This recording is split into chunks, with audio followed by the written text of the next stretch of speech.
नहीं, आप बताया अपने सब, दोबारा बताया।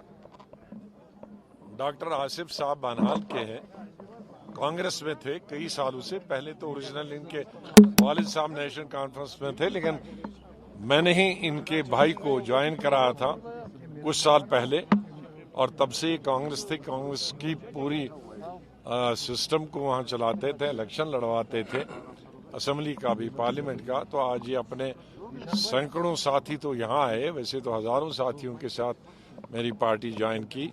आसिफ साहब का, इनके सभी साथियों का बहुत बहुत वेलकम करता हूँ, खुश आमदीद करता हूँ। आज़ाद साहब, आज जम्मू में दिल्ली में ज्वाइन किया वापस, वो एक सेटबैक है या नॉर्मल? कोई सेटबैक, क्योंकि तीनों लोगों की कोई कॉन्शियस नहीं है। I wish them well. मैं उनके खिलाफ कुछ नहीं, हमारे बहुत पुराने साथी रहे, लेकिन इस चीज़ का भी मुझे बहुत अफसोस है कि पिछले जब डिलिमिटेशन कमेटी हुई उसमें इन तीनों लीडरों की कॉन्स्टिट्यूंसियां चली गई। रिजर्व, किसी की रिजर्व हुई, किसी की डी रिजर्व हुई। तो मैंने उनको पद दिए थे इसलिए कि पुराने साथी थे, इलेक्शन तो लड़ नहीं सकते हैं, तो कम से कम इज्जत मान दें, लेकिन उनको वो हजम नहीं हुआ। तो ठीक है, शायद जहां वो गए हैं उनको उनके पद ही खाली मालूम है, ये मालूम नहीं है कि इनकी तीनों की कॉन्स्टिट्यूंसी चली गई है। आज़ाद साहब, उन्होंने बताया कि आज़ाद साहब ने ज्वाइनिंग के वक्त यहाँ पर हमें सब्ज बाग दिखाए थे, उसके हवाले से बताइए सर। अभी तो इलेक्शन हुए नहीं, सब्ज बाग तो यही थे ना। आने के वक्त उन्होंने बताया जब इलेक्शन होंगे ना। आज़ाद साहब, आप इसको कैसे देखते हैं? रजौरी को क्रिमिनल एंगल दिया जा रहा है? नहीं, देखो, मिलिटेंटों की हमेशा कोशिश रही है, ये आज नहीं है। आज से 25 साल पहले भी जहां मैसेकर होते थे, कभी सिख का मैसेकर यहाँ वादी में हुआ था, कभी कश्मीर में कश्मीरी पंडितों का मैसेकर हुआ था।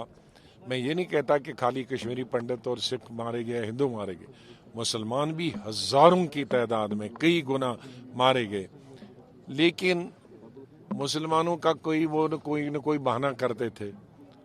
लेकिन अब इक्का दुक्का जो मुलाजिम यहाँ कश्मीरी पंडित था उसको मारते थे। तो वो एक हमेशा पाकिस्तान की पॉलिसी रही है, वो बहुत ही अफसोस है, और उससे यहाँ के मुसलमानों को बहुत नुकसान होता है। शायद मारने वालों को ये इल्म नहीं है कि किसी भी हमारे गैर मुस्लिम को मारने से सबसे ज़्यादा नुकसान कश्मीर के मुसलमानों को होता है।